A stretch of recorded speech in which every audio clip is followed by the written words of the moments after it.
ਜਿਵੇਂ ਕਿ ਤੁਹਾਡੇ ਸਾਹਮਣੇ ਅੱਜ ਕੱਲ ਜੂਨ ਦਾ ਬਹੁਤ ਸਟ੍ਰੈਸ ਚੱਲ ਰਿਹਾ ਹੈ ਪੂਰੇ ਇਲਾਕੇ ਦੇ ਵਿੱਚ, ਜਿੱਥੇ ਵੀ ਯਾਨੀ ਕਿ ਗੰਨੇ ਦੀ ਫਸਲ ਹੈ ਉਸ ਜਗ੍ਹਾ ਤੇ ਉੱਥੇ ਇਸ ਟਾਈਮ ਗੰਨੇ ਦਾ ਬਹੁਤ ਜ਼ਿਆਦਾ ਸਟ੍ਰੈਸ ਚੱਲ ਰਿਹਾ ਹੈ। ਉਹ ਜੂਨ ਦੇ ਵਿੱਚ ਜਦੋਂ ਜੂਨ ਗੰਨੇ ਦੀ ਫਸਲ ਨੂੰ ਲੱਗੀ ਹੈ, ਜੂਨ ਦੀ ਵਜ੍ਹਾ ਤੋਂ ਸਾਡਾ ਗੰਨਾ ਗਰੋਥ ਕਰਨ ਤੋਂ ਰੁਕ ਗਿਆ ਹੈ। ਗੰਨਾ ਸਾਡਾ ਯਾਨੀ ਕਿ ਜਿੱਥੇ ਯਾਨੀ ਕਿ ਸਾਡੇ ਗੰਨੇ ਨੇ ਕੱਦ ਕੀਤਾ, ਸਾਡਾ ਗੰਨਾ ਉੱਥੇ ਦਾ ਉੱਥੇ ਰੁਕ ਗਿਆ ਹੈ। ਅਸੀਂ ਉਸ ਦੇ ਹਵਾਲੇ ਦੇ ਨਾਲ ਅੱਜ ਆਪਣੇ ਭਰਾਵਾਂ ਦੇ ਨਾਲ ਗੱਲ ਕਰਾਂਗੇ ਕਿ ਇਸ ਨੂੰ ਕੀ ਹੁਣ ਖੁਰਾਕ ਦੇਣੀ ਚਾਹੀਦੀ ਹੈ, ਜਿਹਦੇ ਨਾਲ ਯਾਨੀ ਕਿ ਸਾਡਾ ਗੰਨਾ ਗਰੋਥ ਕਰੇ, ਸਾਡਾ ਗੰਨਾ ਟੁਰੇ, ਸਾਡਾ ਜਿਹੜੀ ਫਸਲ ਹੈ ਉਹ ਕੱਚ ਕਰੇ। ਜੀ अस्सलाम वालेकुम भाईजान। जी भाईजान, जिवें कि तुहाडे सामने असीं खड़े हाँ, अज असीं अपने भरावां नूं दसांगे कि जिहड़ा गन्ने दी फसल नूं जून दी बीमारी लगी हुई सी, जून दी बीमारी लगण तो बाद गन्ना अपनी ग्रोथ करन तो रुक चुक्या सी। असीं उस हवाले नाल अपने भरावां नाल गल करांगे।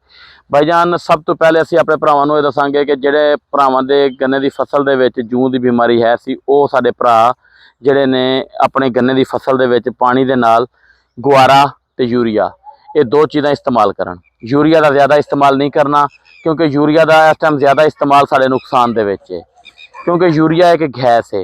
गैस जी है जिस टाइम यानी कि हब्बस की वजह गर्मी की वजह तो गैस जिस टाइम फसल में चढ़ती है, उस टाइम यानी कि साड़ी जी फसल है उत्तों यानी कि सुकन लग जाती है, उस यानी कि स्ट्रैस उन्होंने होंदा है जून का विच। दूसरा नंबर आ गई गुआरा। गुआरा जी है भाईजान वो खाद है कि जी कि असी अपने फसल में जिस टाइम लिक्विड करके इस्तेमाल करने, यानी कि अपने ड्रमां दे विच इस्तेमाल करना। तुसीं चेक कर सकते पिछे कि यानी कि चेक करो कि ड्रम दे पे नाल गुआरा पई है, नाल यूरिया पई है। ये असीं दो खादां इस टाइम अपने कमाद दे विच इस्तेमाल कर रहे हैं। गुआरा का फायदा ये होएगा कि गुआरा जिहड़ी है ये एक तो जमीन की जिहड़ी तह है इसनूं नरम करेगी।